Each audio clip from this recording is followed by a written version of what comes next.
How about now? Can you hear me now, Sean?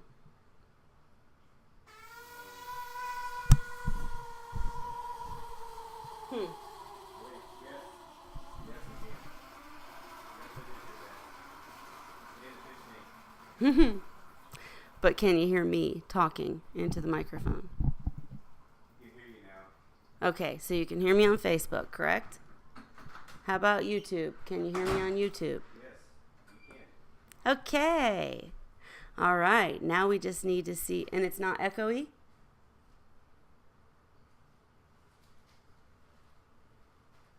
Now we just need to see if I would be able to hear other people if they joined my link.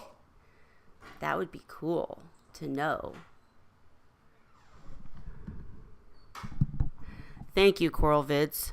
I appreciate your input that you can hear me talking into the microphone on YouTube. No echo. Woohoo! Silly Kelly may have figured this all out. But I need somebody to join to test. Come on, y'all. Somebody. Anybody? All right, well. Enjoy my straw. Won't you join? Okay.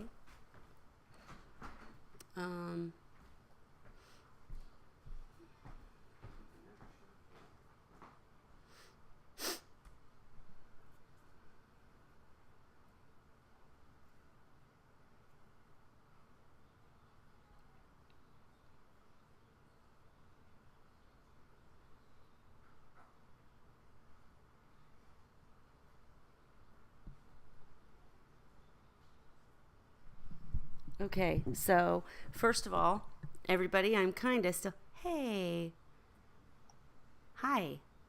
Okay. Hello. Hello. You're so much louder than me. I might need to turn you down. Sean, I need to know if you can hear him.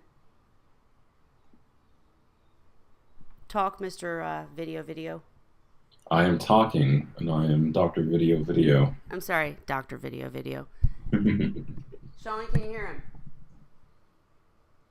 you hear me now? Test. And we're both being ignored. Here, this- Sean.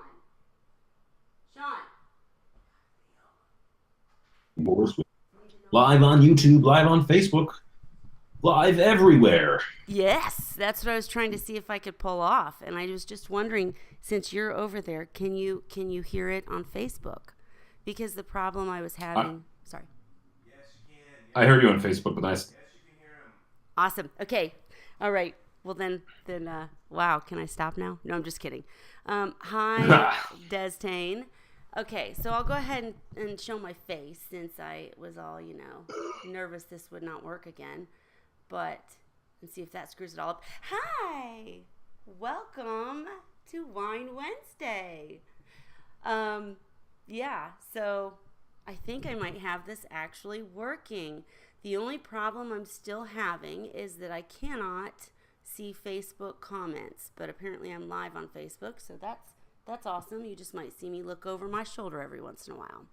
So, I didn't have any, hi the Salty Reef, I didn't have any huge, gigantic plans for today, and Dr. Video, I appreciate you tremendously. Stay, go, whatever you'd like. I just needed to make sure, that the audio was working because it was such terrible feedback. But I think I figured it out. So, let's start Wine Wednesday. First off, I liked the recommendation by Dan from Seahorse Source on the wine that I can't pronounce, Apothic Red, so much that I'm drinking on that today. Gig in 15 minutes. Coral Vids, thank you for helping me test. Have a great meeting. No worries. I think I can do it myself from here, but I appreciate you. Anyhow, and I need to go over, real quick. I need to go over to the right place so I know what I'm doing here. Okay. All right.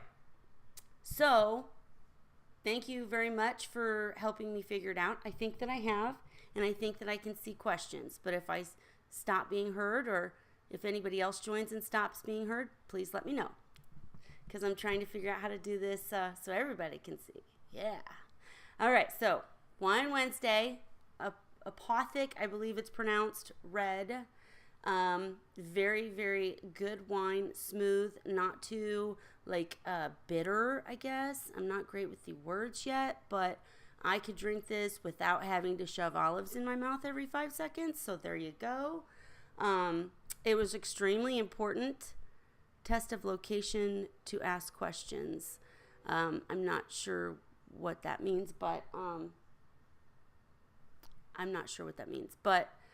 yeah, I was trying to use Restream Chat so that people from Facebook and from YouTube's comments and chats should have shown up. However, they're not.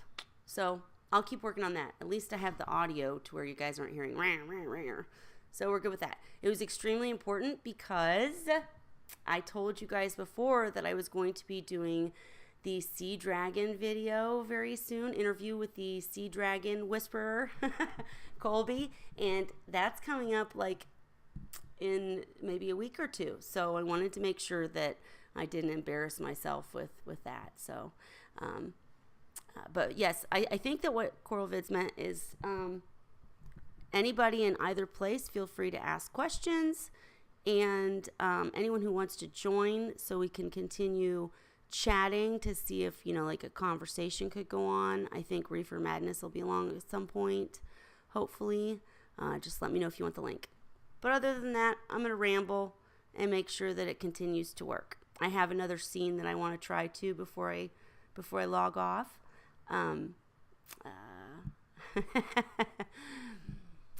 so far what I'm getting is links to Wine for Dummies. Thank you. I'm not a dummy. I just, like my wine and know it tastes good. All right. So anyhow, the one thing that I thought we would talk about if nobody else had anything to, chat about, because as I've said, actually, I know I jump around. I'm sorry, guys. But the first news was that the Sea Dragon video is coming very soon. So it's going to be cool. Link doesn't work for you, Cruz. I don't know why not. I'll do it again. I can email it to you if you'd like. Just let me know. But and let me know if there it is again. Somebody else got in.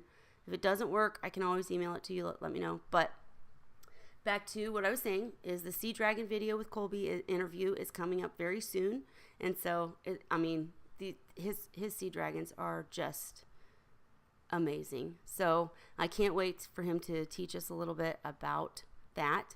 And the Salty Reef has just asked if there's any advice for a dwarf seahorse tank. I will answer that in just a second. But I also, and see, now I lost my train of thought. I'm so bad at that. What I was going to say was, totally lost it. It was important that I make sure that I got it good for Colby. And I got to get better at this.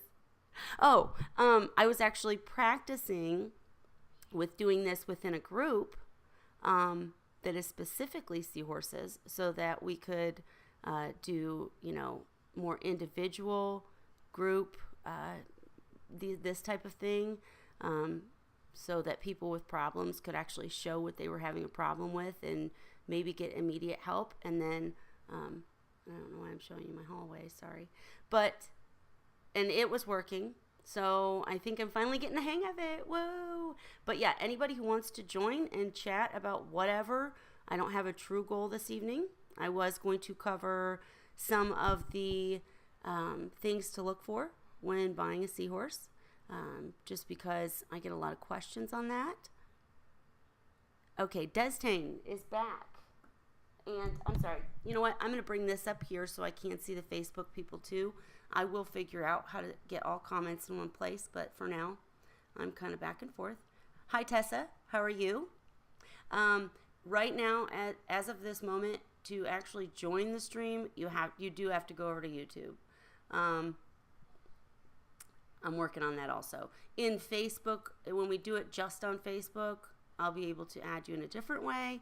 But when I do this where it goes everywhere, it's kind of like you're going to have to go to YouTube. So if you want to, yes, Destiny. Hey, I'll quit calling you Destiny. Sorry. Okay, Destiny. Yeah, and I mean, if you feel like joining, see if this link works. It worked for one person. It didn't work for another. I'm gonna have to figure that out too. But you should be able to click that link. Just kind of telling how we're doing this. You should be able to click that link, and then it will take you to something that says, do you want to leave? You have to leave, and then you join the call. You don't have to do any of the 5 million other things they tell you to do. It's just you do have to leave, and then you join the call. If it doesn't work, let me know. I can also email these links if it came down to it. If the link kept being a problem, we could email them. And, let me try one more thing real fast, and then I'll get back to talking about real stuff here. Let me try pasting it here. Maybe that would make a difference. See if that works better, because I don't think you guys are seeing it. Oh, I see. Okay. Sorry. Still figuring out the chat. I apologize, but that should be the link. I kind of want to go over to Facebook and see if I could put it on Facebook too. See what happens with that. Just for the heck of it. Let's just see. Anybody on Facebook that's not a troll, because I will cut you down if you're a troll. But exactly. The one way to do this, of course, is go to YouTube and subscribe to my channel. That's one way to see it. Thank you, Destiny. Good point. But yeah, I'm just trying to find a way for all of us to, do this kind of everywhere in groups and different things. And it looks like I might be freezing up a bit, but that might be just me. I'm going to ignore that for now. Going back to where I feel safe. All right. So if anybody wants to join, feel free. I also have a way to, I also want to try a different scene to see if things go screwy and go badly, that I can quickly switch and go to another scene that wouldn't be such a big deal. So it is another play around thing, but I'll try to give some information too. Okay. So first question was the Salty Reef asked for any advice about dwarf seahorse tank setup. I actually did an entire video on dwarf seahorse tank setup, so you should be able to find that. I can link it in the description when we're done too. And if you have specific questions, let me know. Basically, it's, I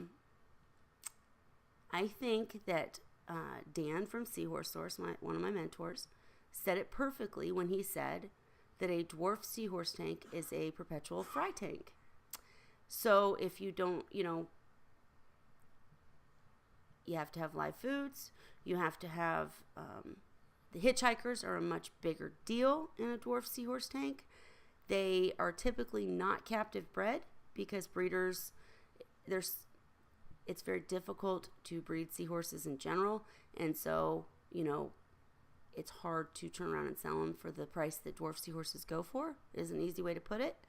And so, dwarf seahorses, there are a lot of differences, and I do have a video, and I will put the link to the video and the article in the description when I'm done. But if you have specific questions, let me know, and I will answer them. And hopefully someone like Reefer Madness comes along at some point and joins me, so I can make sure that we can chit-chat without too much freezing. But the other thing I wanted to kind of, and I hate seeing my hair look all crazy, but Destiny, research as much as possible, she says. Dwarf brine shrimp, are these links? I'm sorry, it's hard for me to read there, but it says that dwarf brine shrimp direct for hatchery and brine shrimp eggs, tons of salt water to do water changes, sponge filter, minimal tank. What size tank do you recommend?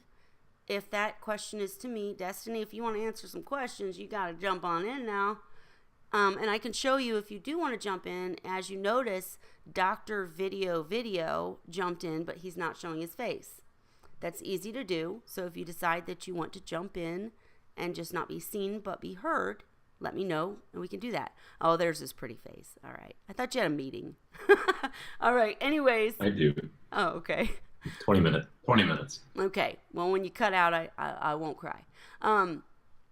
Okay. Dwarf Seahorse, the Salty Reef asked me what size tank would I recommend, or anyone else would recommend. So anyone who has a difference of opinion, please feel free to say so. I have not honestly kept dwarf seahorses myself.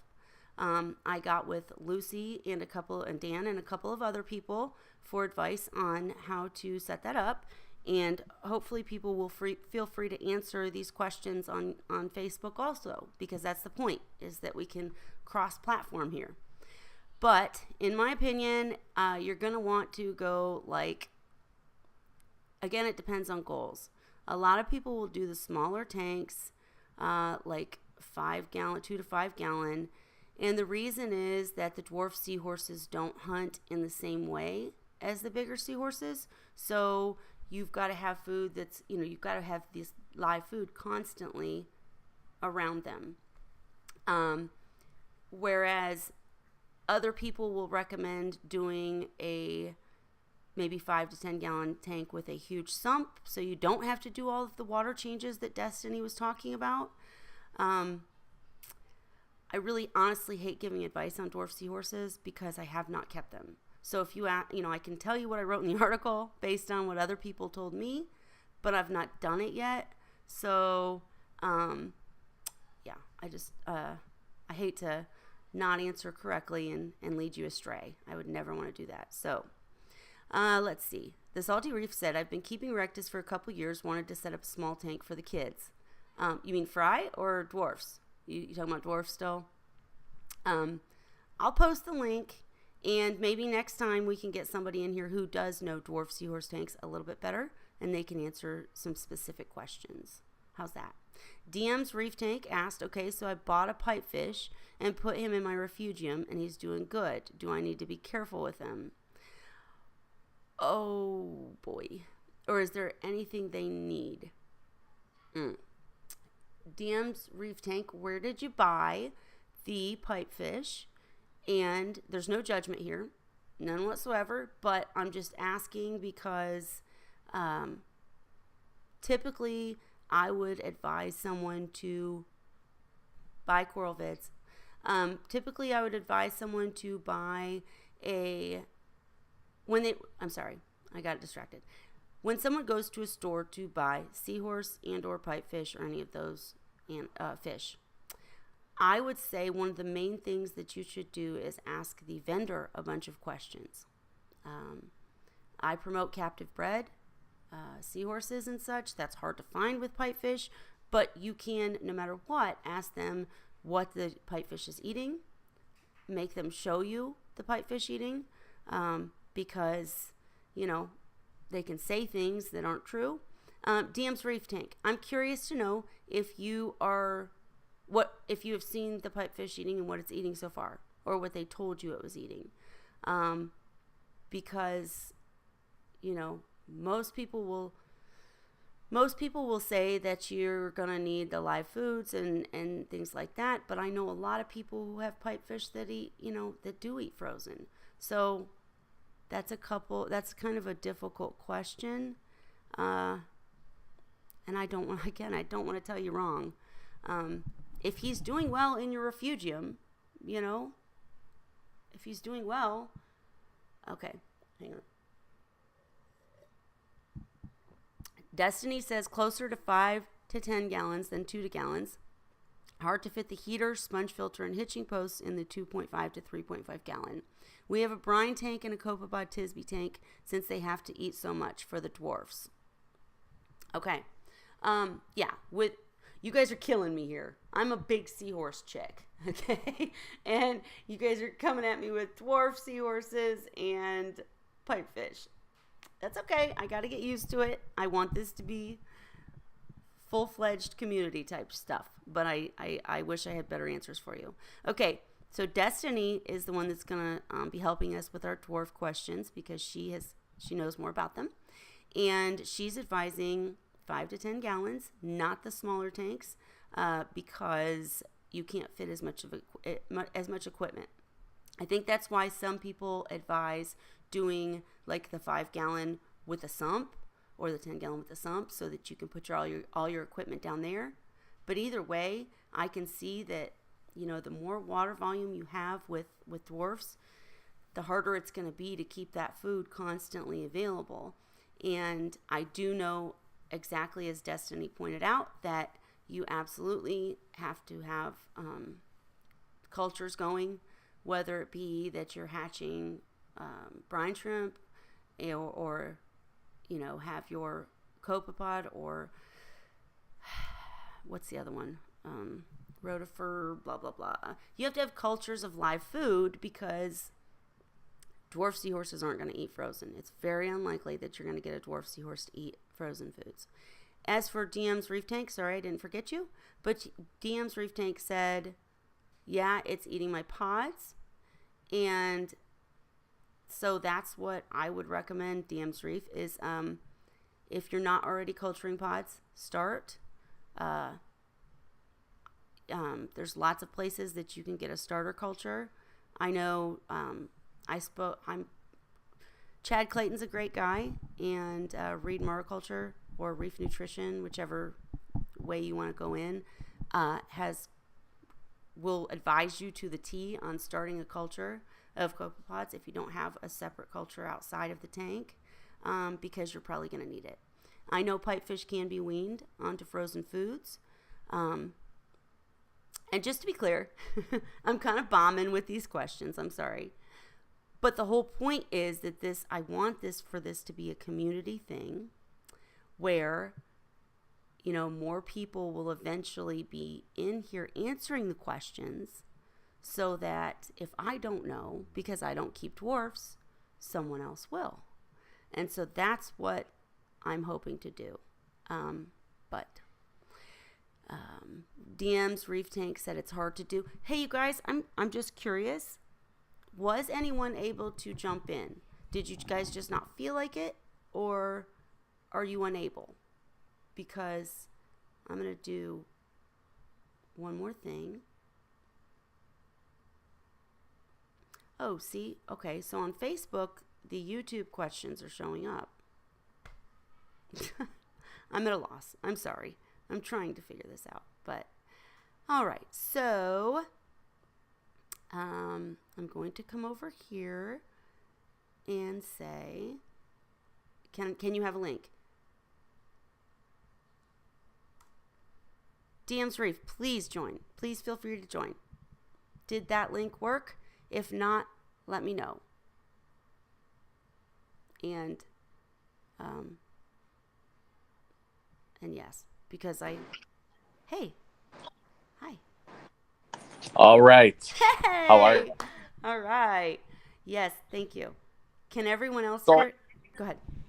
All right. I'm sorry. I don't mean. Can anybody else hear me? You can answer that real quick. They say yeah or no.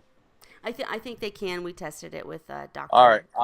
Yeah. So I got a pipefish. I went to a frag swap. Mm-hmm. And they had one there. I didn't purchase it. My buddy did, but he likes my system. So basically, I could show you real quick. No, wait, baby. Oh, sorry. Aw. So here is my macroalgae system here. This is tied into my 300-gallon system. Okay. But I bought a pipefish, and I remember talking to you earlier, and you told me that seahorses, about the bristle worms and stuff like that. Right. That if they get stung, then they can be deathly to them. So I didn't know about the pipefish because it's an actual fish almost. It's got like a weird body, like a snake body. So Mm-hmm. I don't know if you could see. I don't know if I could find him, but I know he's in here. But long story short is this is like, I got all the plants. I got those plants like you were telling. Remember I was telling you before? Mm-hmm. Those little round thingies. I got some miscellaneous corals and stuff in here. So my biggest thing is I got a bunch of like copepods and mysopods and all that kind of stuff in here. Mm-hmm. And when I put him in here, he was eating it. Okay. But you said to go ahead and try to do a culture. Is that hard to do? Because he's right there. See him? Oh yeah. Oh, a dragon face, right? Is that what? Did you already say that? I don't know if it's a dragon face. Okay. Come here, babe. I'm gonna guess, but I'm not. I'm talking to my wife. I want her to see him, but he survived already a week. Look at him.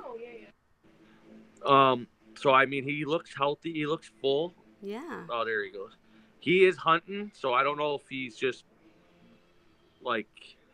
Don't touch it. I don't know if he's just hunting. I mean, I got him in a great setup. Yes. What the reason that I said to look into doing a separate culture for pods is because he looks great, and the problem will become that he will eat. They eat so many pods each feeding that he will continue to hunt and literally wipe it out. So okay. That's fine. So are they hard to do, or do I have any special requirements? Oh, a culture of copepods? Yeah. No. There are literally people who will put them in a bucket and, basically you just feed them once in a while. He just ate. Yeah, I saw. That's awesome. And as far as, what I'll do is when we're done, I will actually get you a link and put it in the description for culturing copepods, because there's plenty of different ways to do it, but you can do it easily, you can do it hard, you can actually just buy them. It's kind of up to you, but when you culture them separately, then you have a constant supply, because you just take some out to feed him, more out to feed him, you know what I mean? And then you won't run out. So, yeah, he's beautiful. Did you see him swim up like that? It's just awesome. Yeah. I didn't even want him. My buddy, he bought him because he's into reef corals. And I was like, okay, you want to put him in there? I mean. Yes, I'm sorry. Destiny made the comment, phytoplankton. And when you're doing a culture, if you do a culture of copepods outside, or even in that tank, if you're wanting to grow the copepods within that tank, you can use phytoplankton. And, I don't want to get all detailed with you. So, yeah, what I'll do is I'll get some exact. That's fine. Yeah. I don't mean to bombard your channel about a pipefish. No, thank you for coming in, because I want to show people how this can work, and you just did. This is exactly what I want. It's just that I don't have pipefish, so I don't want to tell you wrong. Right. I just don't know if they eat like bristleworms, baby ones, because they are considered like maybe a fish, even though they got a seahorse face. Do you know what type this is? I am not fantastic with dragonfish. I would say it's a dragon. What did I say to begin with? Now I forgot. Dragon face. Yeah, that's what I think that it is, just based on my limited knowledge. Oh, I know he's loving it. He probably thinks he's in the ocean because of all the plants and everything. And yeah, I mean, he's got a great habitat. I know that. Absolutely. That looks like an ideal tank. And I actually streamed the day after we talked, and I got some more information from my mentor about why the bristleworms and such were a problem. And the main reason ended up being that seahorses will snick at bristleworms. Well, they'll try to eat a bristleworm, and then all of those bristles will get caught in the throat. And they will also, when seahorses get scared or whatever, or get stung, hurt, injured, etc., instead of running away like a normal fish would, they grab on, because their tendency is to hitch and hold still. And so that's why bristleworms and hitchhikers are such a bad idea for seahorses. Now, I honestly don't know exactly for pipefish, because pipefish, their mouths do seem smaller. I don't know that they would snick at bristleworms or not, but I mean, he seems to be doing great. So, the Salty Reef did comment, pipefish have basically the same needs as the seahorses from what I've researched. Right, they are in the same family. And I'm not pretending to be an expert on this. don't know very much about pipefish, so I'm afraid to say anything, but I just think you're doing a good job so far. And what I will do is I will make sure to get more people in here that can tell you. How's that? And I know you muted it, probably taking care of family. Well, yeah, I got the kids yelling. My boy, Sure. he's a troublemaker, so I didn't want to like have Aw. everybody listen. No, I'm cool. I mean, I figured in the wild.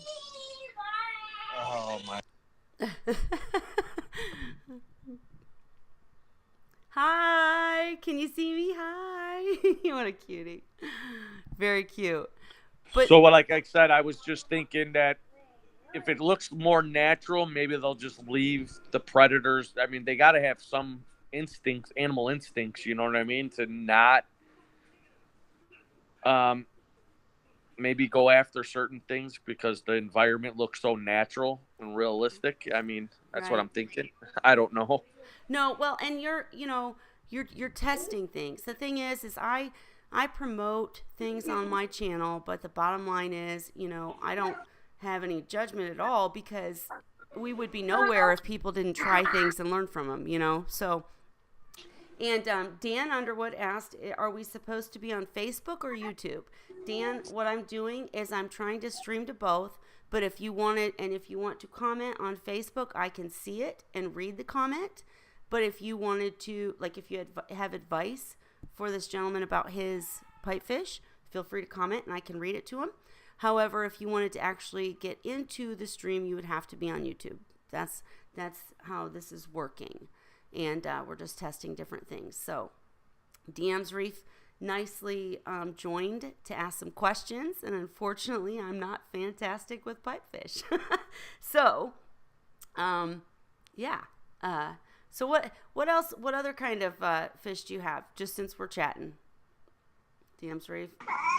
I have chevron tang, copper band butterfly, purple tang, magnificent foxface,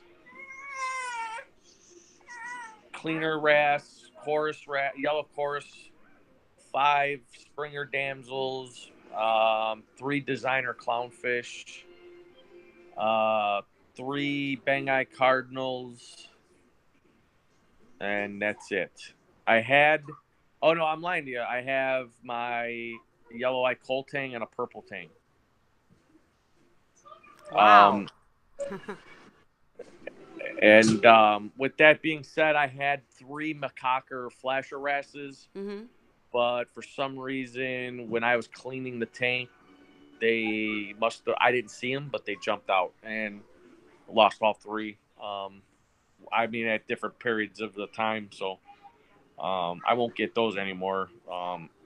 Because if you like touch the glass the wrong way or whatever, they're like hummingbirds. They just jump right out. No kidding. I didn't want to interrupt you, but someone was asking on Facebook how they would get into here via YouTube.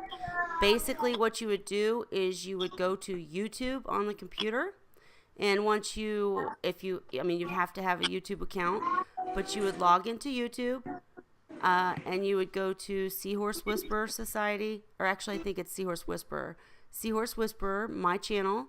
And once you subscribe to that channel, you can see that I'm live right now, and then you can jump in, and then you can click on the link, and so on and so forth. It sounds complicated. It's not, but I'm trying to see if I can really quick get you that link, but I'm not sure I can, so hang on.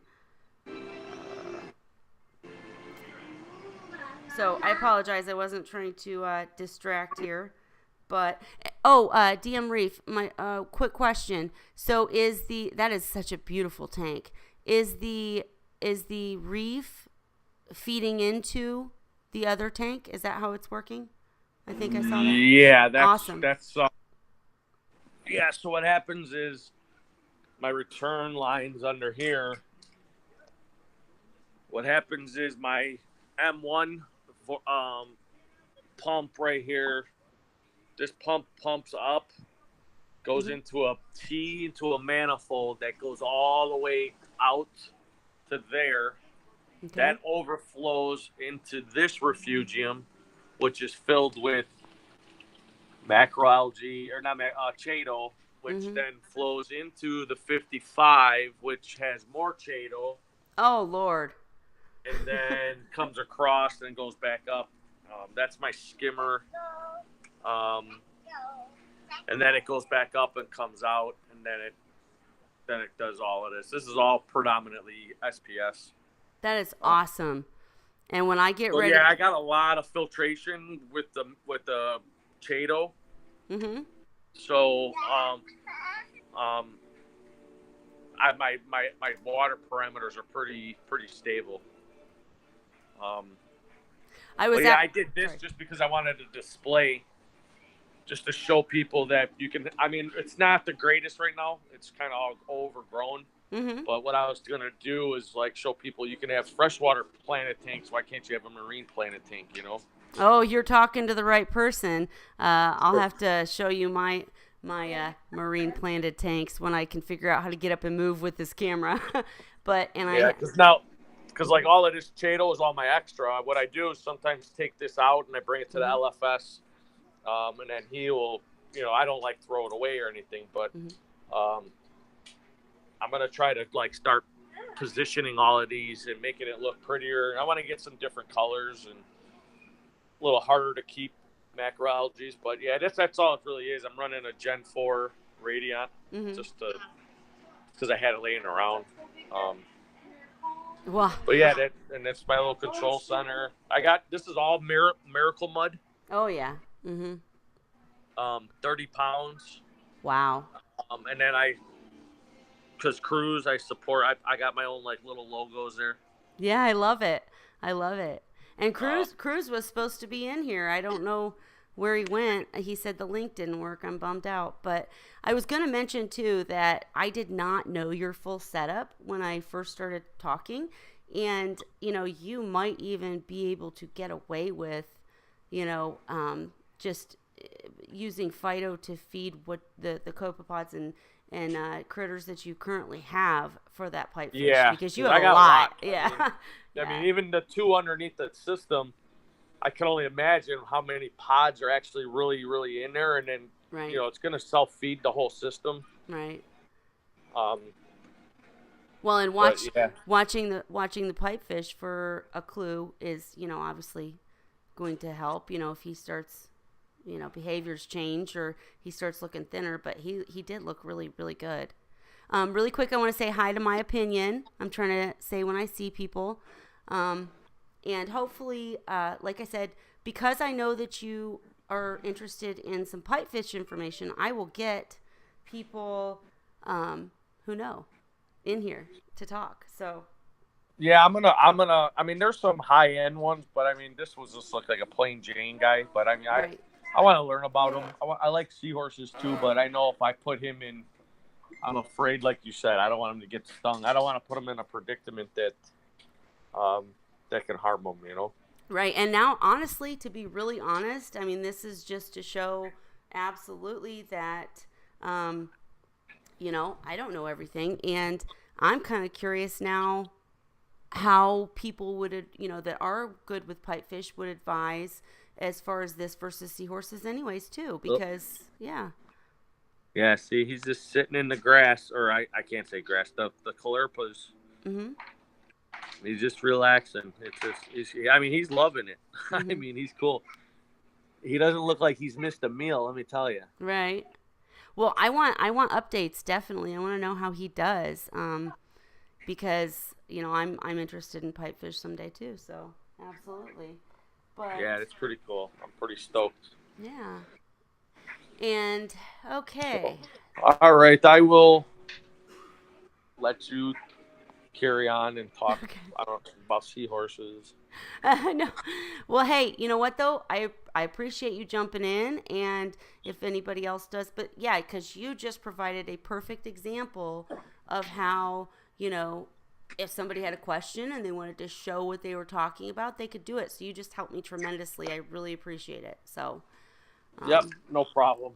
Oh, yeah, I want to know more about those reactors sometime, too. Those are... Yeah, this is a calcium reactor. Uh-huh. I got a regular, it's set right there that stays on constantly. So I used to do 2-part. I got a doser there, but I stopped that because I got so much SPS. But this thing is a lifesaver right here. I mean, anybody with a system that's over, I say 100 gallons or 120 gallons, you put one of these on there. I mean, I have never in almost 3 months, all I do is check my alkalinity and calcium, like test kit. Once I have it dialed in, that's it. I don't test for anything else anymore. Like puts everything I need back into the water, and everything is flourishing and growing like literally like weeds. And obviously the Miracle Mud, I believe, helps too tremendously. My fish are healthier. They're colorful. I don't have no problems with like ick or velvet or any of that kind of stuff. They're not stressed. They're brightly colored. I love. My parameters. Sorry. I'm sorry. My parameters are just spot on with the calcium reactor. I mean, my calcium sometimes gets a little low, and I might supplement it because your alkalinity. I try to keep it at like 8.3 to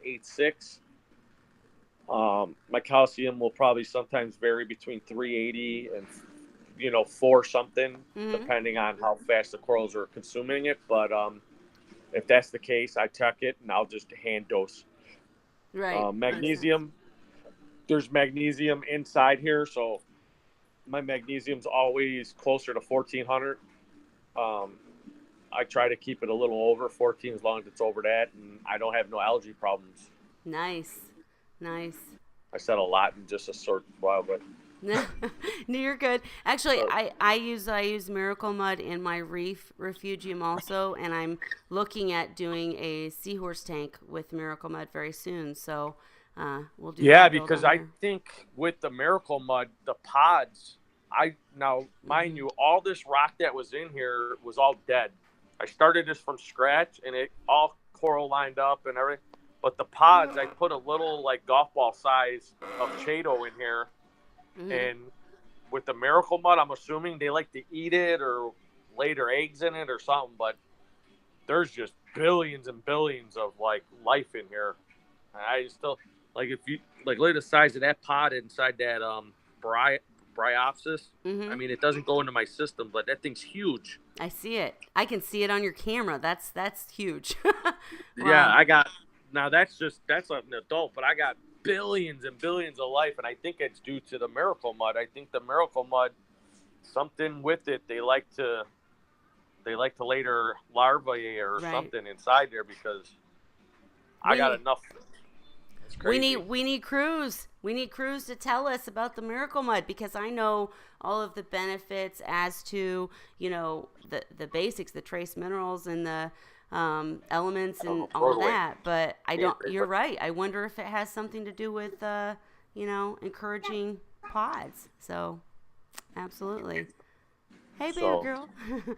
It's my daughter. Yeah. Oh, is it? Hi. And really quickly, Aqua Turquoise asked, "Can all types of soft coral be put together?" What would you say to that, DM's Reef? Soft corals, I think yes. You could put a lot of varieties together. I mean, I have a mixed reef here. I mean, I have a Kenya tree, a lot of LPS, which are my hammers, frog spawns, and stuff like that. But soft corals, you got to watch out because, like finger leathers, they have a chemical that they toxic warfare. Right. So, like if tight space gets tight, like all your different toadstools and finger leathers, they will release a chemical warfare to try to outcompete the other one or try to kill so as long as they all start off small, right, and you leave them room, they know how far to grow and how far not to grow. Like they won't. Same thing with SPS. A lot of people say as long as you leave them space, they know where to grow. Like it's crazy how to say it, but because these are plants, they're our animals, I guess you want to say, but they'll grow within their means and fill up, and that's where you got to go in and prune and clip because you can cut soft corals too. They're the easiest thing to frag. So I would say majority of the soft corals you can keep together. Just when you start getting over compact is when you might start having problems. but then you can just weed it out. Use carbon once in a great while. I don't run no carbon, no GFO in my system. I don't run filter stocks. I don't run nothing. It's just all natural. My water runs through. It's just a big giant loop. The only thing that filters my water is my skimmer, my mud, and my plants. So, but if you were run soft corals, I would run carbon every once in a while just to take out some of that chemical warfare. Yeah. I'm sorry. I was doing two things at once. I was listening to you though. I apologize for seeming like I wasn't. What I was going to say though is, oops, sorry. Oh, I hope I didn't mess that up. Okay. What I was going to say was I actually, agree to an extent, but I want to say that if someone asked me particularly, can you put all soft corals together? My answer would be no.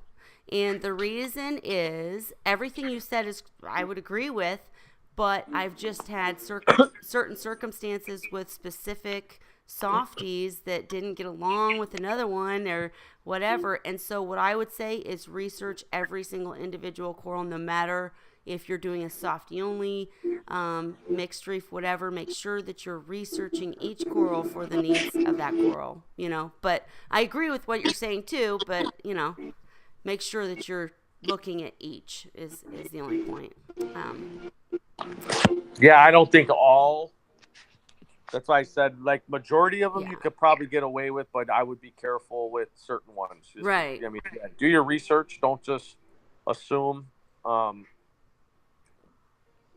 that it's going to be okay. Or if you think that a lot of people start losing stuff and they think that it's their water, so they start adding stuff. Sometimes it's just a chemical warfare. I mean, they are plants. They are living, but they get sick just like humans. I mean, if it's their time, it's their time. I mean, they are in a glass box. You know what I mean? Yeah. So we got to understand to try to give them the best environment possible. Try not to. I mean, this goes for everything in general. I mean, I've been in the hobby a long time, but you don't stick a Chevron 8-inch tang in a 55-gallon tank and expect them to be happy and not be stressed. Right. And same thing with seahorses. I mean, I know in my thing, I mean, I'm not a seahorse expert, but I'm saying you'll probably agree with me. They probably do like it kind of a tighter environment just because they'll feel more secure, right? Less flow. No. Sorry. A lot more room? Yeah. Okay. I didn't know that. I was just curious. I was throwing a curveball at you. That's why I'm here is to spread the word, So there's nothing wrong with the fact that you didn't know, because that's what's been put out. The information online says low flow, and for dwarfs they need a tighter space, but for the bigger seahorses they definitely I don't want to say the more water the better, because that's just a cliche, but yeah, they have territories, and the males will fight if they're too close together and all sorts of crazy stuff. But yeah, so I don't know. I write a lot about it and I talk a lot about it. With Erectus, just a basic rundown, the minimum is a 30-gallon tank. And, I particularly like to go bigger than that. I like using sumps, but that's just to keep more water volume, more equipment down below. And I go through all of this in some different videos, so I don't want to, repeat myself. But, and also really quick, I wanted to say that I'm really excited because I saw that Dan joined YouTube. Woo woo. I told you I'd bring you out here, Dan. And if you don't feel you have to do it tonight, but if you want to, of course, I put a link in the description. It says HTTPS YouTube redirect something or other, and that is how I'm going to put it again just for the heck of it, and that is how you actually join to be part of the stream. And if you were, just for anybody who might want to join the stream but doesn't want to put their face on camera or doesn't want to whatever, when you go in, there will be a little bar. I wish I could show you, but there will be a little bar at the top of the hangout, and if you hit the thing that looks like a microphone, and if you hit the thing that looks like a camera, watch. Actually, let me put this on me real quick. If I wanted to join a hangout, but I did not, I was in my PJs, say, what I would do is I would just hit, I wish I could show you. I'll show you guys tomorrow on Facebook in the group live stream, but I would hit the camera, and then it would just be this, and you guys would not see my face anymore, and I could still talk, and so on and so forth. I know that people on phones don't even have an option. If you joined via a phone, you will be heard but not seen. So just to let you know that it's possible, but I'm going to practice with my Facebook people tomorrow in Facebook. So I didn't mean to interrupt, sorry. And we're just chatting, but I do at some point want to go over what to look for in a seahorse, but I definitely wanted to show how we can chit chat about whatever.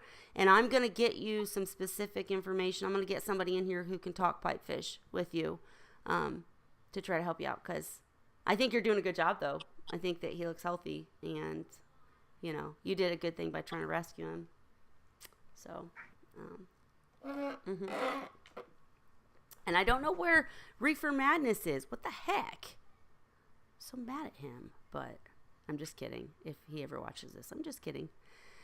But so, all right. Well, DMs Reef, did you have anything else that you wanted to chit chat about? Or I'm going to probably drone on about seahorses and what to look for. And then. No, you're fine. Yeah, no, you're good. Okay. I was just jumping in because I knew I got that and I didn't know. I thought maybe you had some information. Well, I will. I will get you information for sure. But yeah, I'll let you do your thing. Okay. Hey, thanks so much for joining, and I will see you soon. And I'm just basically want people to see how they can leave also. So what he's going to do is he's going to leave the call, and as you guys will see, he'll just disappear. So bye, DMs Reef. Thank you. Oh, he's gone. Look at that. Hey, thank you very much.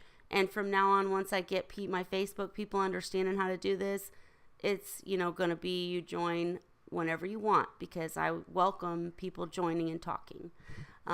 So, hi, DMs Reef again. Thank you so much, because you really helped me show them how to do this. So, and we will, what I'm going to start doing is I'm going to start alternating, and sometimes, like when I have a special guest, it'll just be the two of us with the background and not have, anybody else join. And then sometimes I'll do a free-for-all where anybody can join if they have a question. And then sometimes I'll just, talk and nobody can join because I'm going to have the floor.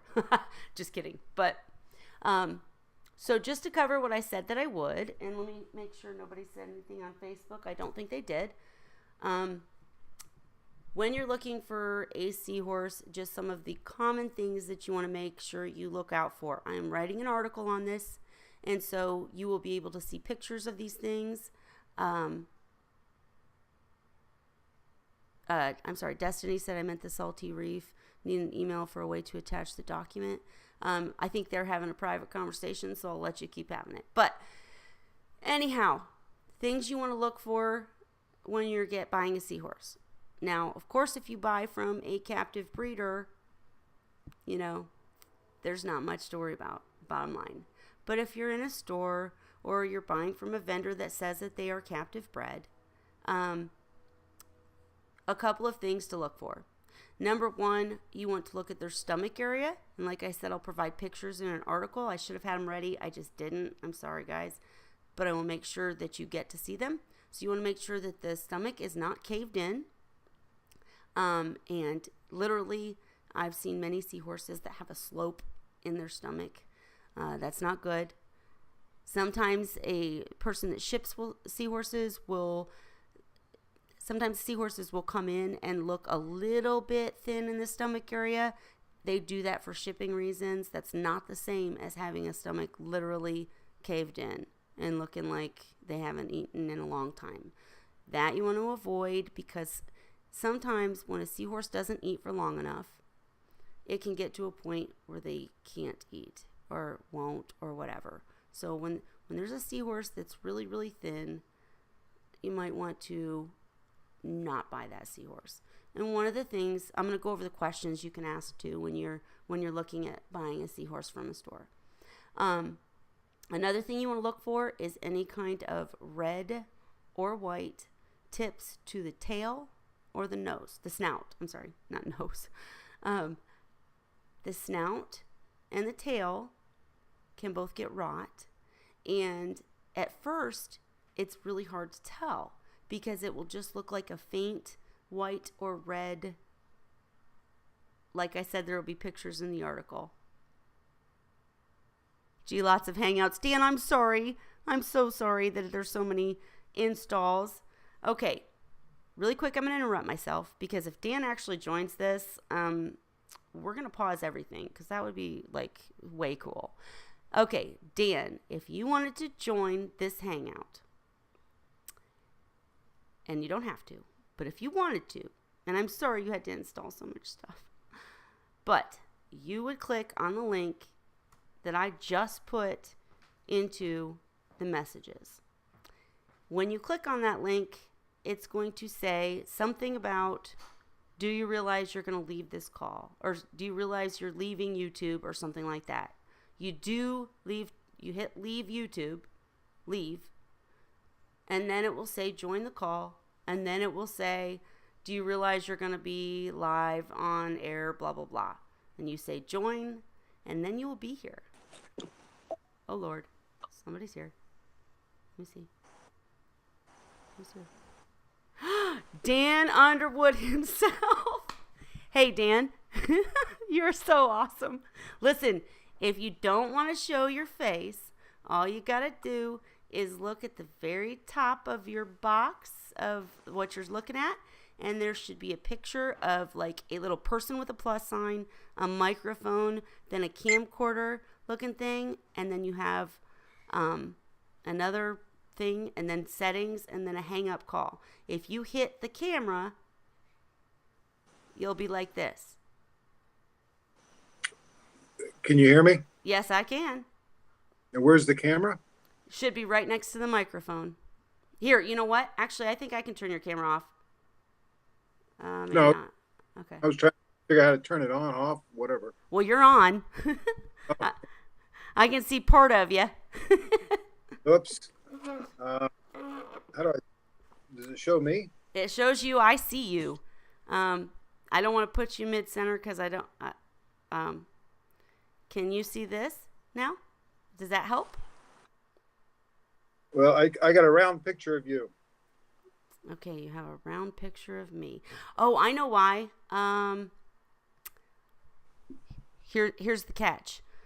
To actually see what others are seeing, you would have to be able to look somewhere else. So you would have to be able to look at it on YouTube or Facebook at the same time. So yeah, hey, look, there's Dan. Hi. I am so excited. People are gonna be like, oh, what is she doing? she's leading him astray. No, I'm just kidding. Okay, so this is Dan Underwood. He is my mentor, and he is a very fantastic breeder with Seahorse Source. And if anybody has any seahorse questions, now would be the time. But Dan, I appreciate you just coming in and seeing how this works. And when you do get off, we'll talk on the phone or whatever, and I'll show you how you could see what's being seen at the same time. But you look great now. And what would you have told the gentleman who asked about pipefish? Because I'm very cautious in mixing pipefish with seahorses. Mm-hmm. A lot of times they mix well together, Mm-hmm. and look around, you'll find many people that have mixed them and have had no problems. Mm-hmm. By the same token, it's the same issue as mixing different species of seahorses. Right. Quite a few people will add a pipefish, and then a short period later, it can be from a few days to a couple of weeks, they suddenly have bacterial issues, and we still don't fully understand why these things happen. Mm-hmm. Seahorses, pipefish obviously have a different type of immunity system than fish because they lack the gut-associated lymphoid tissue. But I would quarantine the animals prior, and after quarantine, if you're willing to take the risk, then I would add them. Gotcha. And the person that jumped in, and I'm sorry, I'm so sorry, this is my fault for not explaining more clearly. On YouTube, I talked to reef people and seahorse people, and the person that was in here was actually a reef person. And what he had done is he had gone to a store, and the pipefish he felt was in trouble, so he added a pipefish to his tank. And what he was wanting to know is if pipefish face the same dangers with hitchhikers, like bristleworms. We talked about how bristleworms are dangerous for seahorses. Are they the same danger to pipefish? Would they eat them and such? No, I think there's a big difference between pipefish and seahorses, Okay. particularly diet.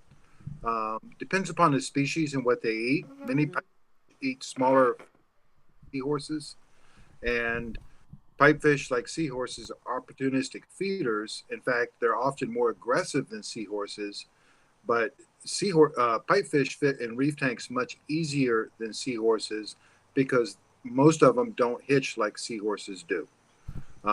They're able to navigate around. They're able to handle the current better. They generally just fit in much better than a seahorse does. Gotcha.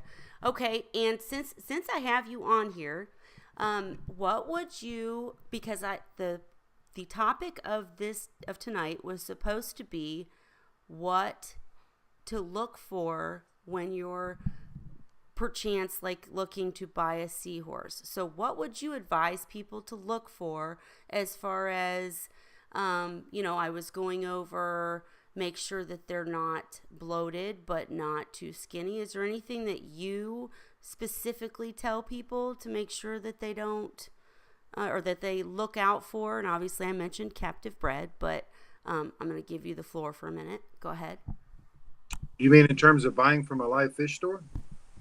Yes. Well, how could they, first of all, determine whether or not it was captive bred? And second of all, if they chose to buy it anyways, what could they look for on the actual seahorse to make sure that there weren't obvious signs of problems? That's kind of a toughie because, first of all, there's no way for them to know if it's captive bred or not. They're going to have to, it depends upon the live fish store, how good they are and how honest they are in terms of what they tell them. For the most part, most seahorses that are purchased today are going to be captive bred. There's very few live wild caught that are actually sold to stores. The exception being H. erectus. Some of those do come up from the Keys or South Florida Bay. But for the most part, most of them are going to be in some form captive bred. The question is not as much as whether or not they're captive bred, but are they U.S. bred or are they Asian imports? And usually the big difference there is size. Most of the Asian imports are going to come in at a very, very tiny size, where the U.S. Captive bred are typically going to be 3.5 inches at a minimum or larger, depending upon which breeder and where they are in their breeding protocols. In terms of what to look for, that's really tough because a lot of people go into a fish store and they look to see if an animal is feeding.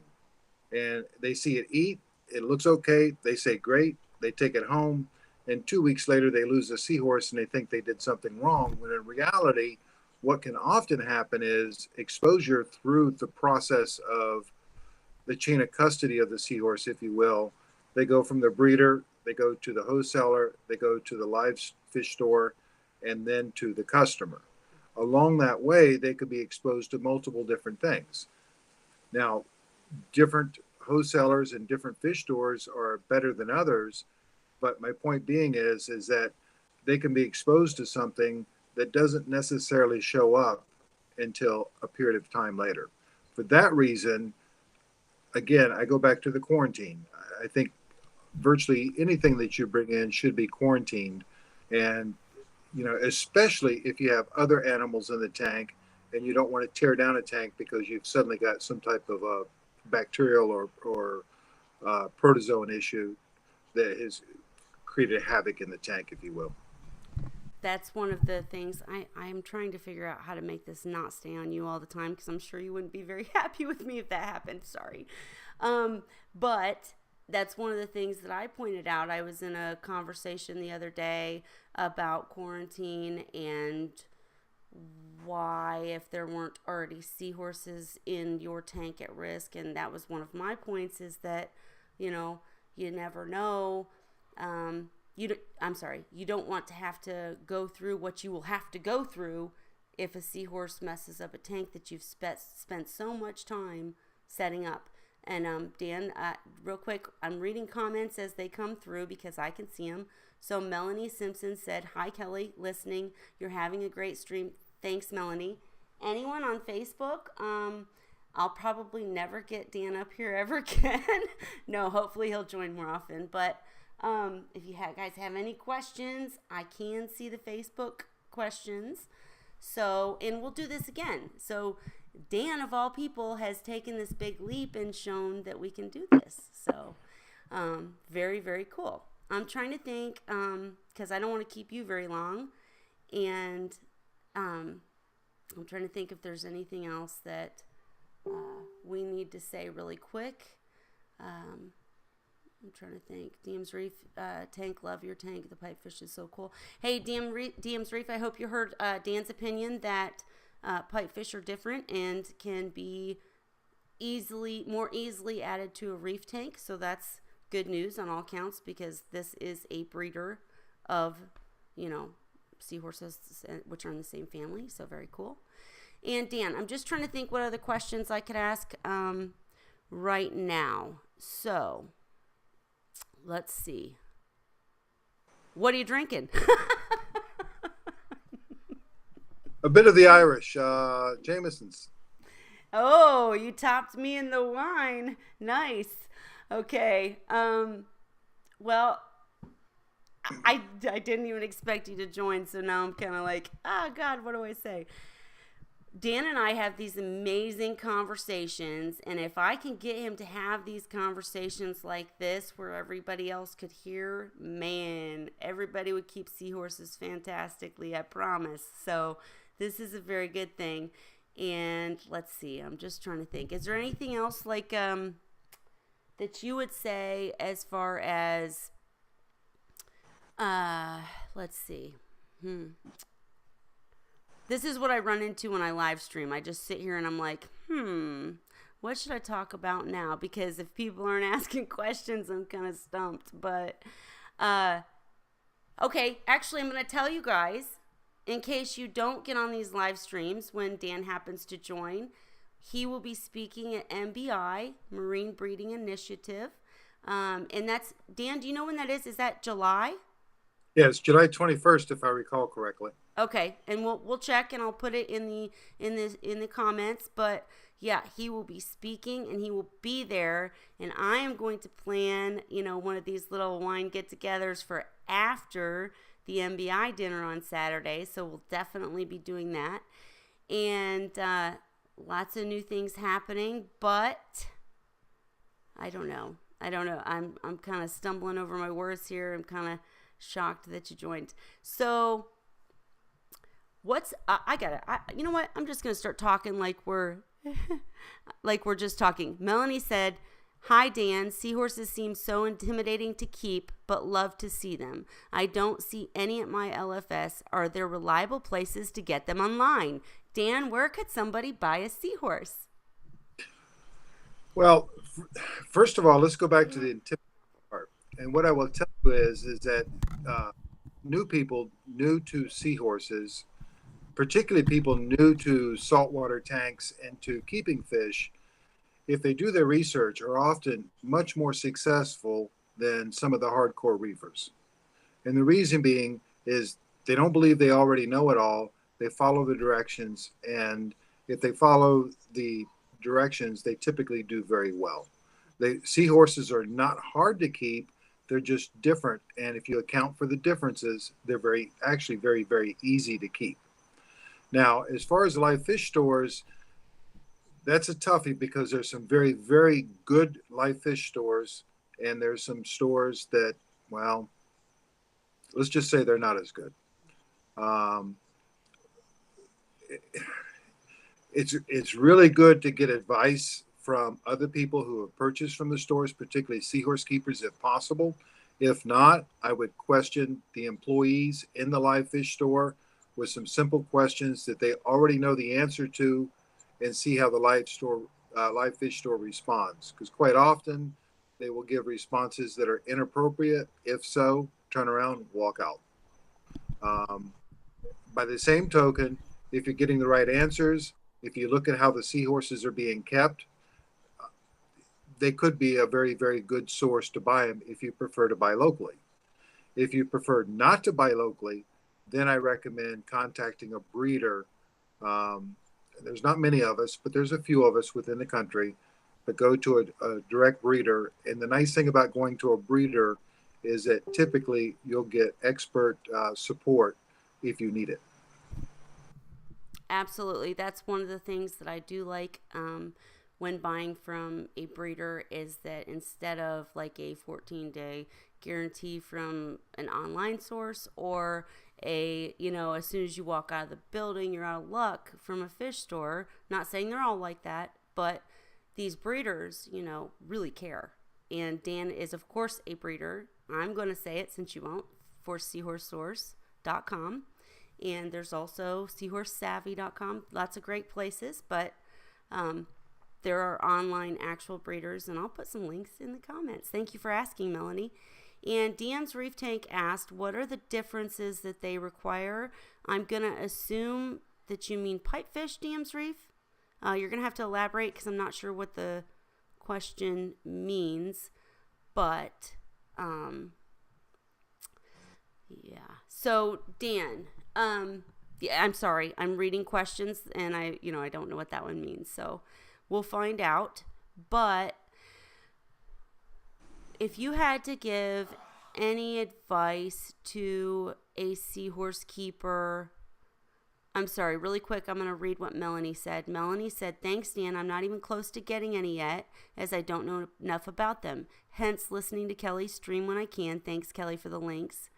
And DM's Reef said, no seahorse. What difference is that they require no seahorse? I'm sorry, DM's Reef, I don't know what you mean. But Melanie, of course, and Dan is my go-to, so hey, anything he says, I'm probably going to say too. But what I was going to say is, Dan, for someone starting their first seahorse tank, what would you say are the most important things that they should consider and research? Like, for instance, I typically tell people that they need to understand, tank cycle and biological, mechanical with the skimmer. But I mean, is there anything that you tell people, your new customers, that they should make sure that they're aware of or research a little further before starting up? The first thing that they need to understand is the basic chemistry of a saltwater tank. They need to understand how to cycle the tank. They need to understand how a saltwater tank works. And once they get past that, then they need to understand what the seahorse needs are. And the seahorse needs are actually quite simple. They just need... The problem that I normally see is that a customer will typically walk into a fish store, and the fish store will tell them how to set up a tank. And quite often, it's the common comment, seahorses don't move much, so you don't need much space. You need 16 tons of live rock to go in your 10-gallon tank. Seahorses are different. You don't set up a seahorse tank like a reef tank, although they're very, very similar. The basics of how a tank is kept it remains the same, but the differences come in that you don't need 16 tons of live rock in your tank.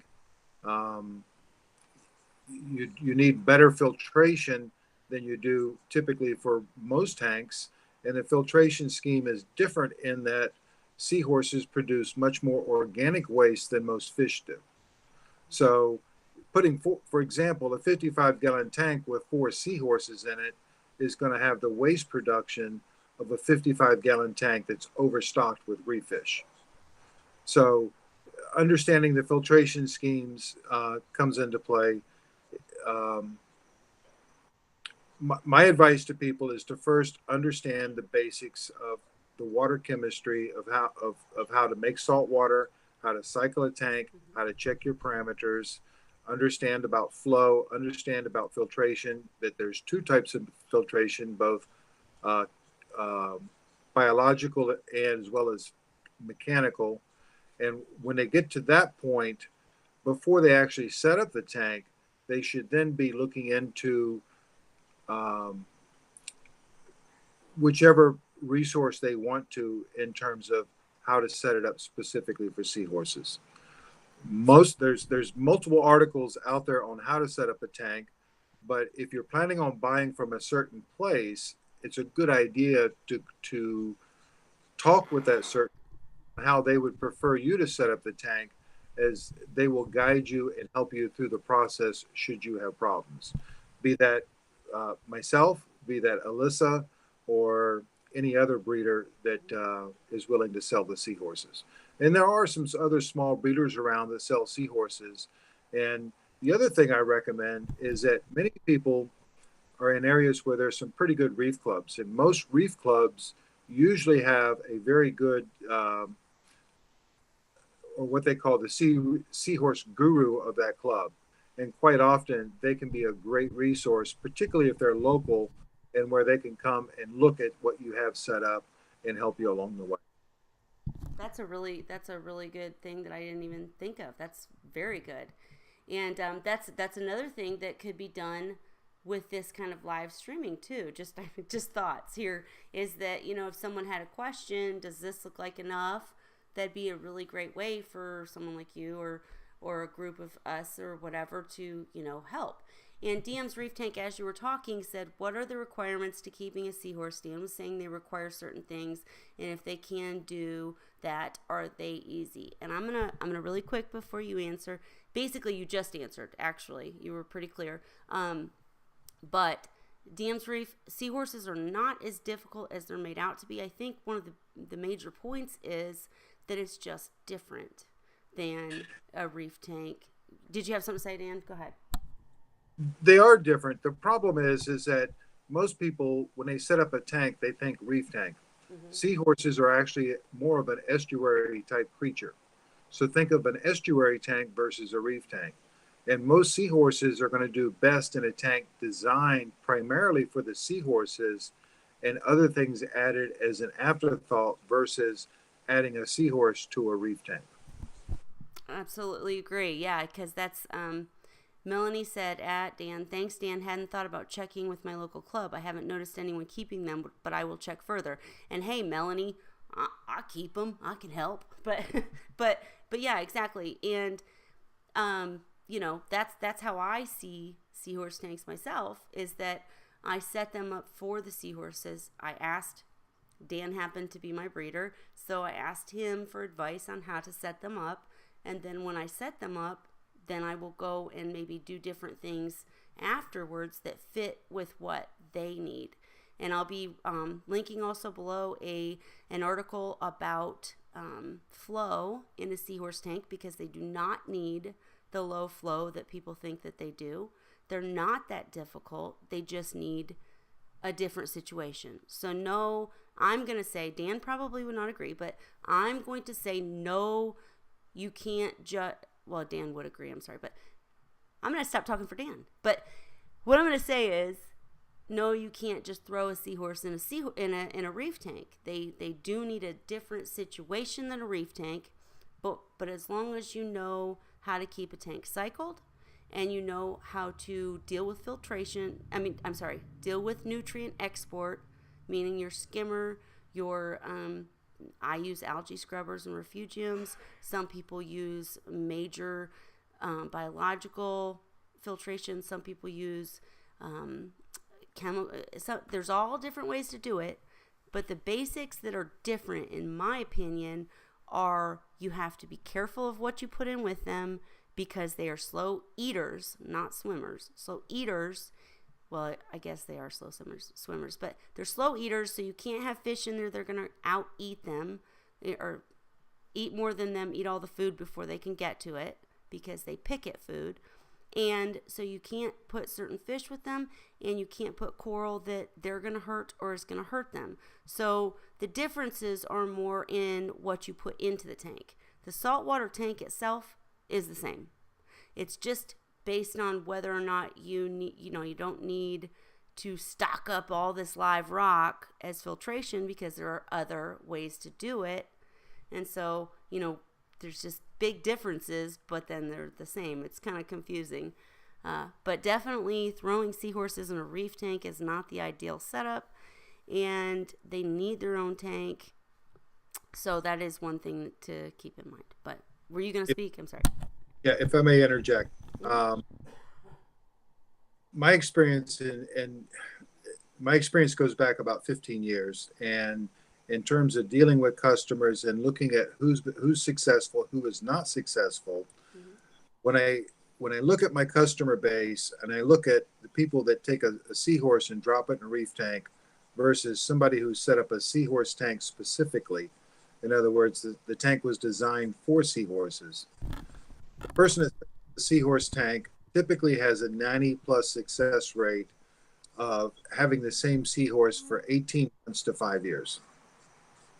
The person that sets up or does not set up a seahorse tank and drops them in a reef tank, the odds of them exceeding 18 months with the same seahorse are probably less than 50%. Wow. That's exactly. And, so we don't judge here. So, to each their own. And a great breeder like Dan will help you with whatever you're trying to do. But if you're interested in keeping seahorses because you're interested in keeping seahorses and you want to do a tank for seahorses, it's better to do a seahorse specific tank. DM's Reef Tank asked, can you put fish in a seahorse tank? That is, Dan says yes. That is a highly debated subject on which fish, how many fish. I'm going to let him answer in a minute and be quiet. I personally do not put fish in a seahorse tank because it's my seahorse tank, and I, make it very specific to them, but that's not a requirement. So, Dan, you said yes, they can put fish in. So what was your answer? They can. There's not a big selection of fish that can there, but if you go to seahorse.org and click on their article section or their library, go in and look at their tank mate guides and go with items that are in the 0 to 1 category. They have tank makes listed as 0 being perfectly safe and 5 meaning it's going to basically eat your seahorse. Anything in the 0 to 1 will normally work in most tanks. FuseJaw.com also has a tank mate guide that's very useful. So yes, you can put some fish in with seahorses. But the thing to remember is that a seahorse tank, once you set one up, and you put seahorses in it, it becomes a focal point. If you walk into any public aquarium, walk into a fish store, watch where people are standing. It's usually in front of the seahorse tank. They are such a captivating animal that they deserve their own space. And I think it takes away from the seahorses when you put too many other things in there with them. They're really unique. They're completely captivating when you sit there and watch them. And I've had many, many reefers set up a seahorse tank, and before you knew it, they got rid of the reef tank just so they could keep the seahorses, and then they expanded into more seahorse tanks. Don't say that too loudly, Dan. There's a lot of reef people on here. No, I'm just kidding. But that's what happened to me. I was gung-ho reef, and then I said, oh my gosh, I can do seahorses? And now I have like 10 seahorse tanks in one reef. Melanie did say, I would definitely be setting up a tank just for seahorses. Kelly, can you show us on one of your streams a tour of your tanks? That would be awesome. I absolutely will. Now that I'm figuring out the audio better, I will figure out how to walk around with a camera and show you guys some things. But I will also link, sorry, Dan, if you were going to talk, but I will also link FuseJaw.com and seahorse.org in the comments. for the tank mate selection guide, because Dan is absolutely correct. You know, people can have a difference of opinion. I am a little, actually, one of the things that Dan taught me early on is that I have to remember people's risk tolerance level. And the risk tolerance level is the risk that, tell me if I'm saying this incorrectly, but the risk that people are willing to take and, you know, in a certain situation, and what they're willing to do when they know there's risk, kind of thing. So will you do this if you know this might happen, and it's a degree of might happen, and there's all these what ifs? And so I am super, super, super careful. So sometimes when you watch my streams, I might say, you know, no, don't put fish in a seahorse tank. That's my opinion. I can agree with Dan. And Dan, how do you define risk tolerance level? Risk tolerance level is based upon the idea of, are you willing to lose the animal or what you purchased, and to what degree are you willing to do that? It's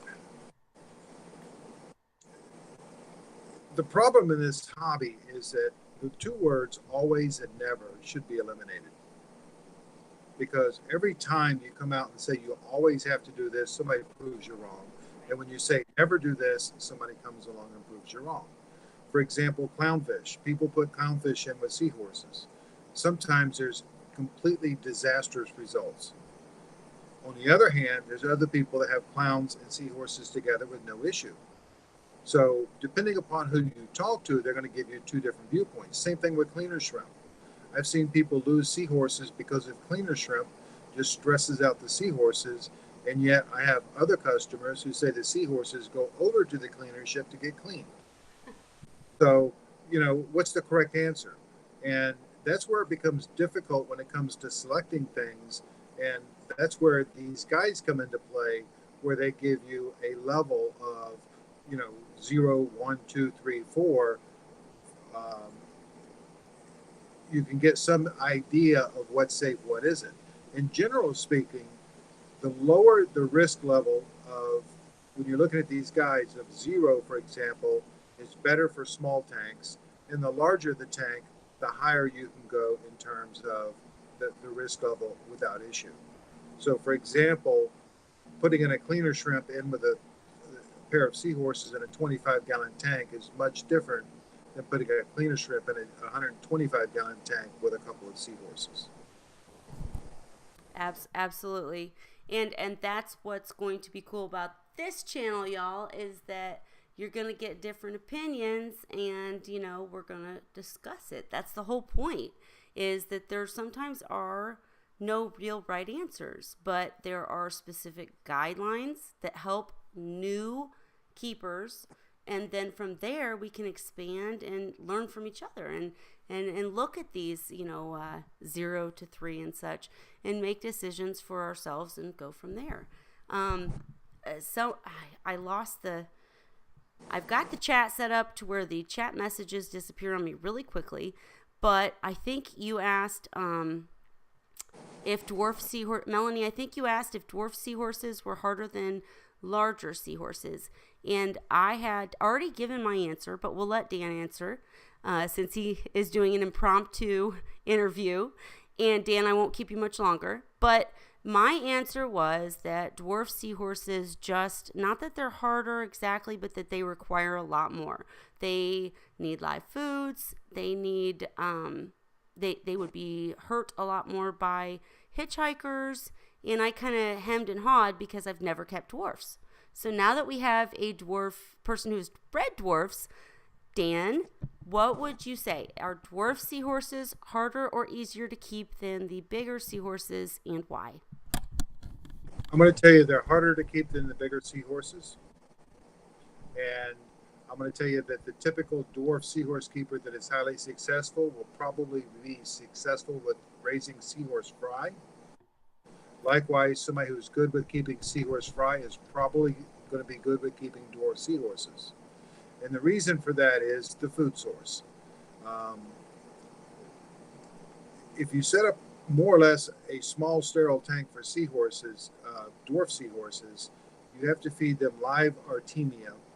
And the process, Artemia is a known place where pathogenic bacteria can grow if not handled correctly. So you can literally gut load them with bad bacteria. And my experience has been that the average dwarf seahorse keeper loses their first set of dwarfs within 90 days. That includes the experienced people who've kept larger seahorses. On the other hand, people that have done a good job of raising fry typically do very well because the same concept exists in terms of what you're feeding them, what type of setup you need to keep them going. And dwarf seahorses are particularly problematic in that they need a very small tank, and properly filtering a very small tank is very difficult. And the only way to really do that well is to have a sump.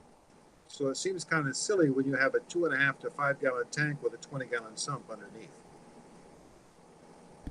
Makes sense. Makes sense. And, to each their own, but with the larger seahorses, that's why I always say that the larger seahorses are easier. Is one of the questions in the comments was, can seahorses be transitioned to flake or pellet food?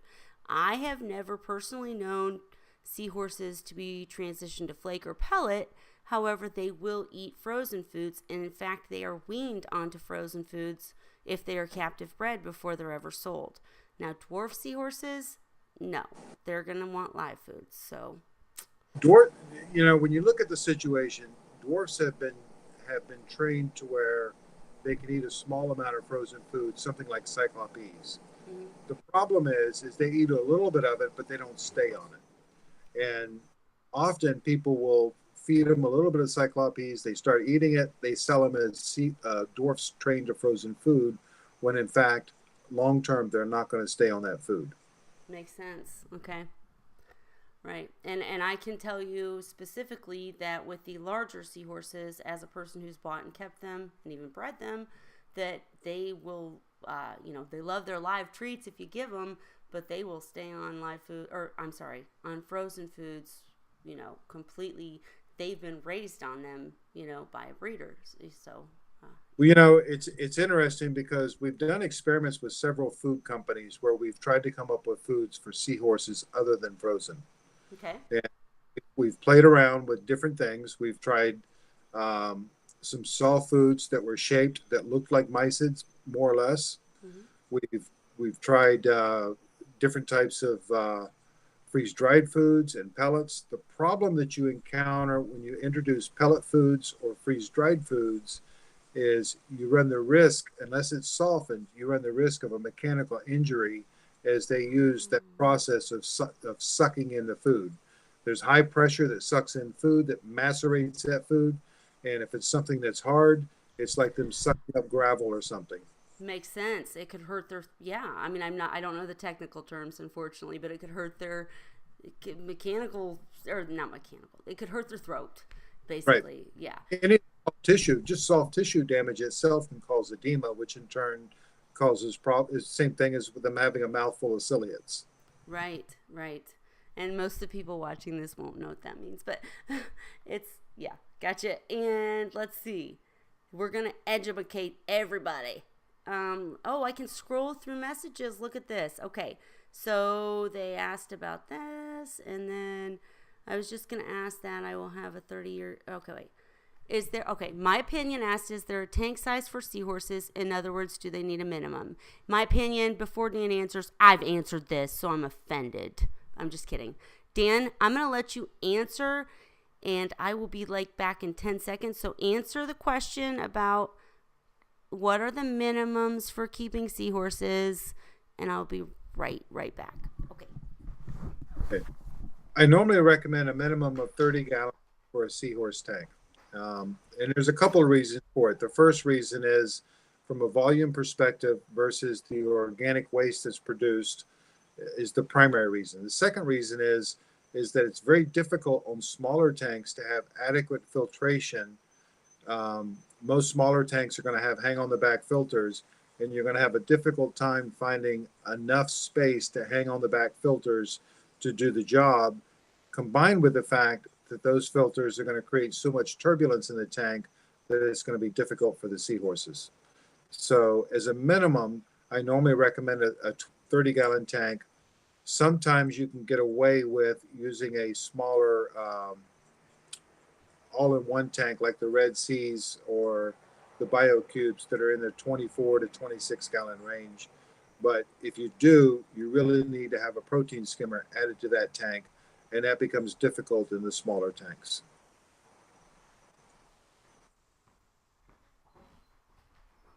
Are they just sitting there? Got an empty space. It was.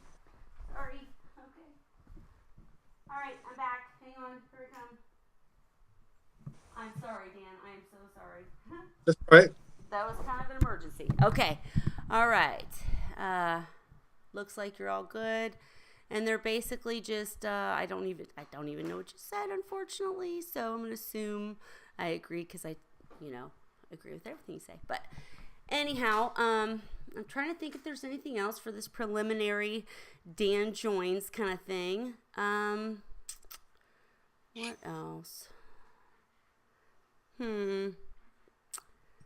Okay, Melanie says, and see, that's one of the things too, is I'm going to get better about chit-chatting, in between questions. But then as people ask questions, we'll be able to answer them different. We could get more people in here and they could show their problems or whatever. But Melanie says, I have a 29 BioCube, but I am worried about no sump for really great export. Good point. A BioCube actually has a sump in it. It's in the back. And so it does have a sump. What you have to watch out for with the BioCubes is some of them have an enclosed top, and ones with enclosed tops have a tendency to run warm. If you get past that, with an open top, or sometimes even just raising the top up 1.5 inches or so is enough to keep the temperature down where you want it. The key is to how to add a protein skimmer to the BioCube. Most seahorses will do fine with the flow in a BioCube. You can alter the flow in the BioCubes by changing the pumps or by adding a ball valve to the plumbing. Generally speaking, I don't think you really need to do that in most cases. The big deal is how to add a protein skimmer and how to keep the temperatures down where we want them. And I will put a link to to Seahorse Source's guidelines on all of these things in the description also. I will remember all these things. But Dan, can you explain, because I always get caught up when I'm trying to explain it. Can you explain a little bit why a protein skimmer is so vital to a seahorse tank? Yeah, it's kind of a long-winded explanation, but in real simple terms, you have to understand that seahorses, they eat frozen mysis. In the process of eating the food, they use what's called the snick. They suck in the food. It goes through a maceration process, and if you watch closely, it looks like smoke coming out of the back of their head. Well, that's food particles going back into the water column. So you have organic matter going back into the water column, and in this case, about 8% of what they snick in goes back into the water column. Then, because they don't have a true stomach, what goes in comes out relatively quickly. In a fish, they eat food, it's digested, the waste is excreted 24, 36 hours later. In a seahorse, it's about 10 hours. And about 23 to 25% of what they eat does not get digested. So think of it this way. A seahorse, 1/3 of the food that they eat ends up back in. So if you have a pair of seahorses that are eating a cube of mysis 3 times a day, that's the equivalency of dropping 1 cube of mysis in the tank and just letting it rot away. So the organic in the tank builds up rather quickly, and the protein skimmer does a great job at removing a lot of those organics. Doesn't remove all of them, but it removes a lot. And it makes a huge difference long-term in keeping seahorses. When I'm dealing with people with gas bubble disease and pouch emphysema and things of that nature, I always look for a reason why why the organics are building up. In a lot of the cases, I find they don't have a protein skimmer, and we go back, we add a good protein skimmer, take care of the issue, the issue that they're having with the pouches, emphysema disappears. And just for the record, for anybody watching, again, this is a very good example of, buying from a breeder. They will help you with these things. It doesn't matter if it's way down the road. This breeder, Dan, is helping us, even though you've bought nothing from him.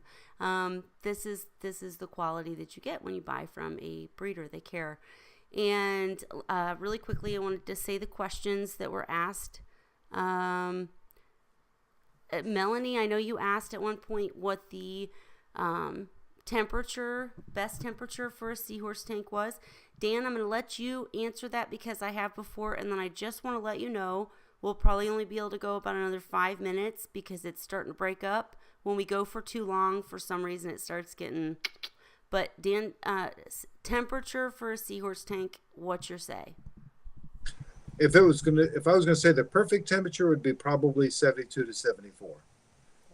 Generally speaking, when my customers ask me, I tell them anywhere from 69 to 77. Mm-hmm. Personally, I like to use 75 as my cutoff mark. I like to keep my tanks below 75 degrees. And the whole reason behind the temperature thing is to basically, things like bacteria and protozoans grow slower at lower temperatures. And with seahorses having such a strange immune system, we find that people that keep seahorses at lower temperatures have a lot better success long term. For anyone who didn't understand any part of that, the Kelly Hobbyist dumbed down version is that seahorses often get sick because of bad bacteria in the tank or buildup of things that eat organics that can get into their gills. That's just a really, not just gills, but like into their system. It's a really easy way to put it. And you want to limit organics to limit that buildup. And I'm sorry, I lost completely what I was saying. Oh, the temperature. Sorry, I was thinking and talking at the same time. Don't do that. So the temperature has to do with keeping the bad bacteria grow faster the warmer the temperature. That doesn't mean that necessarily everything is going to go, be wrecked at warmer temperatures. That's why there are ranges.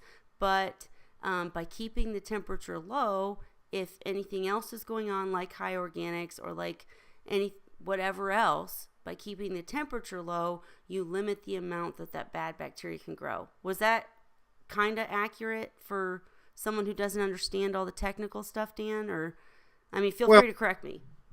Well, I won't say correct because you're right, but the lower the temperature, the slower the organisms grow. There you go. Okay, that's the key point. Mm-hmm. And we go back to the protein skimmer. You have to. I see a note. So something about a Hobbs skimmer would. I can't read the whole thing. It just says so a Hobbs skimmer would work.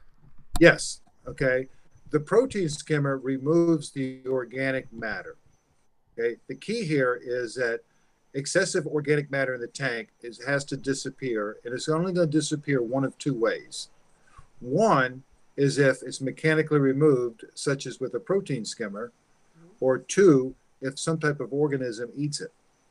So if you have high organics that are that small, we're talking in the small micron range, that means your cleanup crew can't eat it. It's too small. That means bacteria and protozoans eat it. So by lowering the temperature, we slow down their growth. And by having good mechanical filtration, including a protein skimmer, we remove that so they don't have the food to feed on. Oh, no. Perfect answer. I was waving because as people say hi. Hi to Seaside Geckos. Honestly, I apologize. We're not going to go much longer because I can see already that it's getting shaky and cracking up because we've gone so long. I want to say drink up, Dan. And thank you so much for joining. This is so cool. I'm so honored that you decided to jump in and show Ray what it's all about. He's going to be jealous. He was asking about how this live streaming worked earlier. Anyhow, Well, I had no clue. I know, I'm kidding. I'm totally kidding. But not about being honored. To have anybody jump in is quite an honor, because I do twist my words a lot, and I'm not a professional and I'm not perfect, but the really cool thing is that I know the professionals such as Dan, and so sometimes I can drag him in here, and I can definitely get the information for anybody who wants it. So, whoa, y'all's talking too quick. Hang on, the messages are flying by. Okay, so Melanie said, had no idea temp was that low. Thanks, Dan. I was going to ask if the smaller seahorse tank could be plumbed into a larger tank for a larger volume, but sounds like that wouldn't work. Probably a dumb question. Melanie, there are no dumb questions. First of all, Dan will be the first to agree to that one. But I just want to give my 2 cents on that.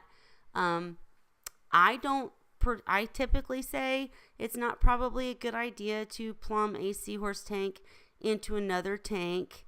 However, there are different ways that you can, like cool water, reheat it. However, that's probably not a great idea because of gas exchange. So we'll let Dan field this question, but here's the thing. Here's my bottom line, is that seahorses are so cool that it's worth it to throw a 30-gallon on a stand and give them their own tank. We don't have to plumb it into anything. We can just give them their own tank. But Dan, what do you say to someone plumbing a seahorse tank into their reef tank? Yes, no, and maybe. Okay. Sometimes I've seen it work very well. I've seen it not work at all. It really depends upon the individual, depends upon the setup, and it also depends greatly on how much they're willing to make adaptations along the way, how good they are at doing those things as they go. I've seen it work to a point that was excellent, and I've also seen many people fail with it. My first suggestion is someone as new as seahorses is to set up their own tank. But it depends upon the individual and their risk tolerance. If they're wanting to do it, then it's probably a good idea to talk to somebody who knows seahorses and can listen to what they're going to do and troubleshoot what they foresee as problems before they do it. So in other words, Melanie, I will also put the link to Seahorse Source in the comments, because if there's anyone that could walk you through something like that, it is Dan. And but Melanie, if you're able to set up a little tank and keep them separate, man, then I can help you, and we can do like be twinsies. I really think you should do that, and we should do that. But Dan, Melanie's fantastic. Actually, Melanie is the person that I'm going to be slumber partying with at MACNA. So now I just have to talk her into coming to MBI, and we'll be set. Michigan fan, hi. When you guys see me waving like a crazy person while someone's talking, it's because I don't want to interrupt, and I'm just saying hi to people joining. And just add a couple mermaid tails to my daughter's seahorse tank. Ooh, Michigan fan, I want to see. That'll be so cool. Okay, so I'm going to say that we're going to go ahead and call this a night. But now that we know that Dan can get on here, he can't escape. No, I'm just kidding. But yay, MACNA. Can't wait either, Melanie.